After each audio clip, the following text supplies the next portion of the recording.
26 নয়, একদিন আগেই মুক্তি পাচ্ছে রঘু ডাকাত। ইন্ডাস্ট্রিতে 20 বছর পূর্ণ করলেন সুপারস্টার দেব। তার এই ফিল্মি জার্নি নিয়ে উদযাপন হলো শনিবার রঘু ডাকাত ছবির প্রচারে। আর সেই মঞ্চেই দেবকে 20 বছরের পথ চলার শুভেচ্ছা জানালেন মুখ্যমন্ত্রী মমতা বন্দ্যোপাধ্যায়। এদিন বিশেষ বার্তায় মুখ্যমন্ত্রী দেবকে শুভেচ্ছা জানিয়ে বলেন, দেব, তুমি সিনেমা জগতে 20 বছর পদার্পণ করছো। এটা অত্যন্ত সুসংবাদ আমাদের কাছে। সিনেমা জগতে তুমি নেতৃত্ব দাও এবং নায়কের ভূমিকায় অভিনয় করেছো বিভিন্ন চরিত্রে বিভিন্ন সময়। কাজেই তোমার এই সিনেমা জগতে 20 বছরের পথ চলার যে সম্মান তোমাকে জানাতেই হবে, তাতে আমার খুব ভালো লাগছে।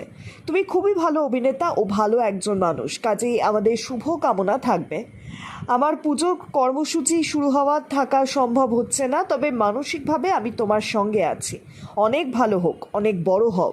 একই সঙ্গে এদিন ঘোষিত হয় 26শে সেপ্টেম্বর নয়, বরং একদিন আগেই অর্থাৎ 25শে সেপ্টেম্বর বড় পর্দায় মুক্তি পাবে দেবের রঘু ডাকাত।